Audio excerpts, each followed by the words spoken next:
Hi everyone. So this is just a continuation of the interaction between the school and the community in regards to health.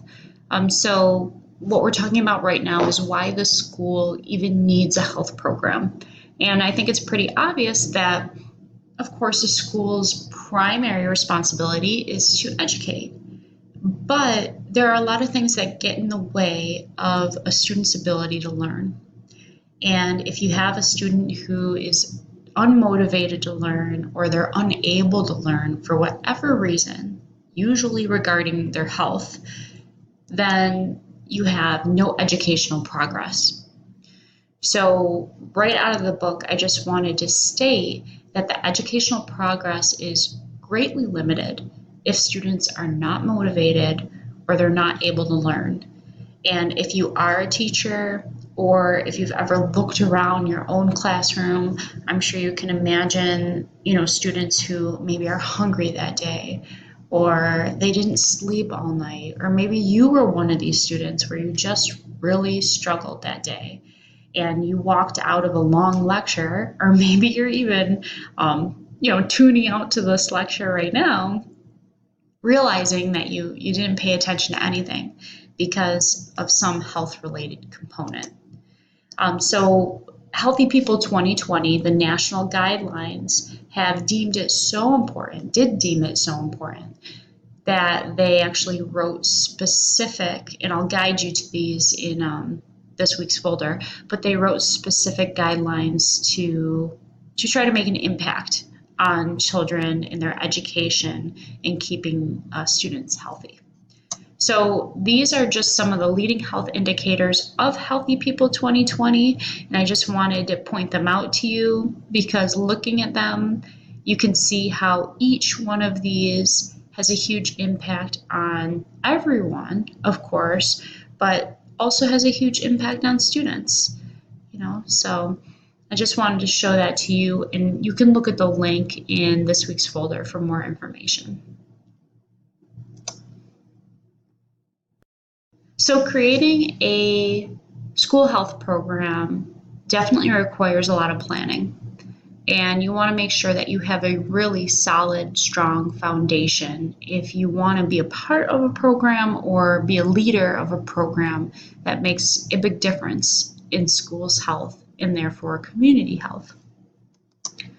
So first thing that you must take into consideration is the support of administration.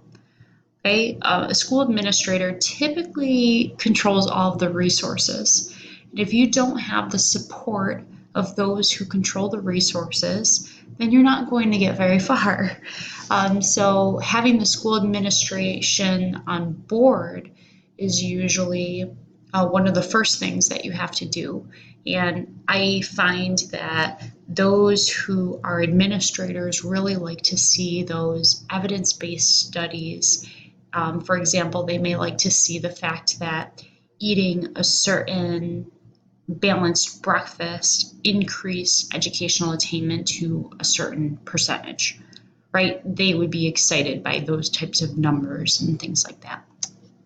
A well-organized school health advisory council that is genuinely interested in and able to coordinate the program from students, families, and staffs. So you want to make sure that you have a very well-balanced health advisory council, somebody from each of the groups that is being impacted by this program, and you want to make sure that they're not there because you told them they had to be there, right? These are people that are genuinely interested and they have some experience with coordination and they're all willing to work together and make this work.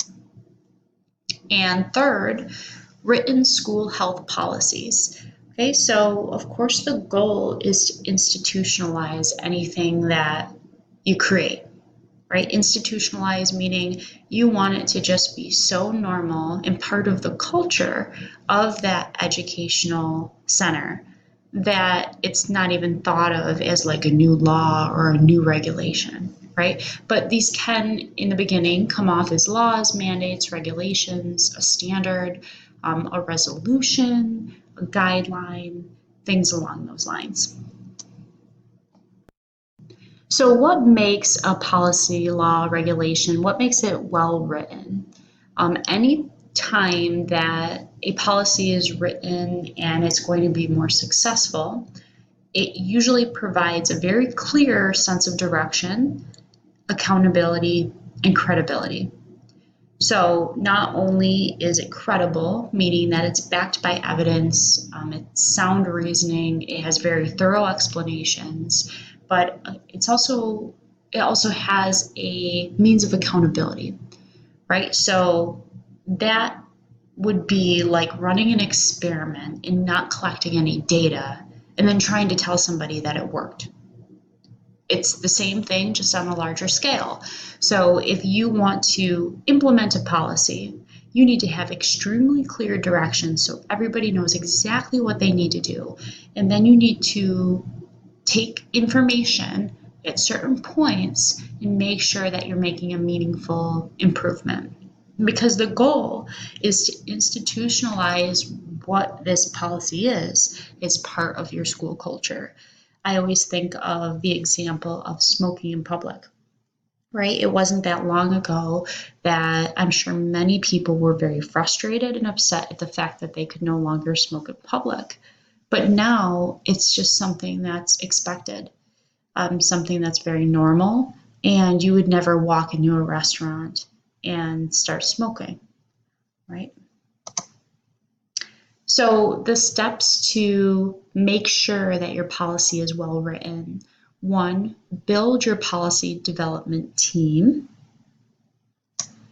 Okay, assess your environment, gather information, try to figure out who's supporting you, get baseline data, draft the policy. So after you've assessed and you understand what the environment needs, you're going to make a draft of what policy you feel will assist that deficit and make the improvement. Go through the adoption of the policy, implement it, roll it out to everybody, measure and evaluate, which is key. Those administrators are going to be very interested in what you measure and evaluate. And then, of course, communicate the results. So you want to make sure that all of your stakeholders, everybody who is part of your team, understands the impact that you had. What did you change? If you didn't change things the way that you wanted to, why didn't you change things the way that you wanted to? So, the Division of Adolescent Health at the CDC, that's the Center for Disease Control, actually conducts a survey. And I don't know how often it is conducted. I want to say every 2 years based on survey results. But this survey is called the SHPPS. It's the School Health Policies and Practices Studies. So, kind of going off of the fact that we just spoke about how important it is to really evaluate your progress, the CDC is attempting to evaluate as well. And what they want to know is they want to understand the characteristics of each component of a school's health. So they want to understand the school.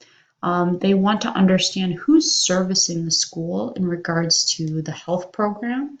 So are you a nurse with a bachelor's degree, right? That's a health education specialist. Do you have a degree serving as a health education specialist?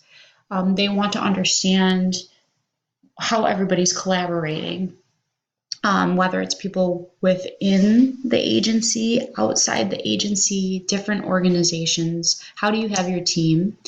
And they want to understand how key policies and practices have changed over time.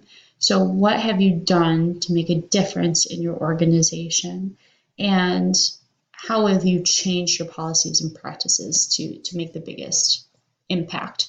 So this is another link that I hope to have up for you this week. And this is just a snippet of the page that I was looking at. But the Center for Disease Control kind of gives an outline of this study. And you can see right there, it says the CDC vending machine study. Interesting to see what information they gathered on vending machines and how it impacted the health of schools. So when you're looking at the components of a school health education program, what students are really learning about, um, you really can't deny that programs that are successful and programs that truly work could, in the long term, affect the nation on a very large scale.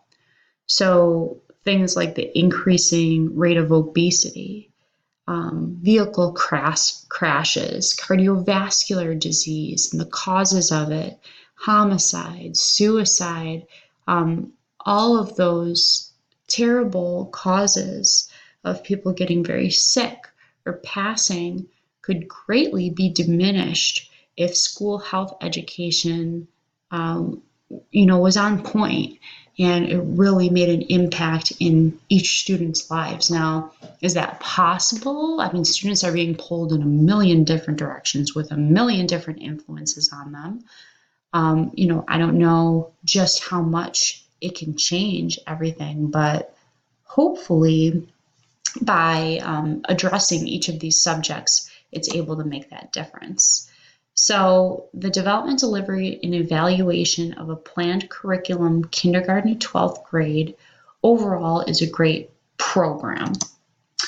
Now, in order to tailor that to health education, the book's defining school health education as the knowledge and skills they need to become successful learners and healthy and productive adults. So before we jump into what the components specifically should be, I just want to quickly define curriculum, meaning a written plan for instruction, scope, which is a part of the curriculum that outlines what specifically is going to be taught. So you want to make sure it's within the scope. Sequence, which is part of the curriculum that states what order the content will be taught to make it meaningful to the students. And these are just some of the subject areas that are extremely important for the curriculum to focus on. So a solid, well-rounded health education program should focus on all of these things. And I won't go through the entire list, but as you can imagine, I mean, I'm sure that you've had somebody in your life who's been affected by these, and especially in high school, these things usually have popped up and affected somebody. So as far as the curriculum, it should, and this honestly goes across the board to any type of curriculum, but they wanted to make specific recommendations for health education, just like they do in any other field. And it should have very clear learning objectives, okay? It should have very clear standards for how students met those learning objectives. It should provide learning experiences. Okay, so it wants to make sure that students aren't just hearing it, they're adopting it and they're maintaining specific behaviors, which can be very difficult. Instructional resources, so when a school's teaching their students, it should have support, certain resources to help them, and also the last one, methods for assessment to determine that the objective and standards are met. Without those methods of assessment, if you don't measure blood pressure, how do you know that it dropped, right? So you want to make sure that you measure and you explain. So how do schools even go about developing this curricula that they're supposed to have all laid out? It's not always something that they have to create on their own. Okay. There are agencies that have them kind of packed up that the school can utilize, and they know that these experts in the field developed it, it's sound, and they can use it. The State Department may have one that they recommend or they would like schools to use. They could also adopt a textbook series, ensure that the whole district gets on board and utilizes it and teaches by it. In some cases, they may develop their own in-house curriculum that they believe in.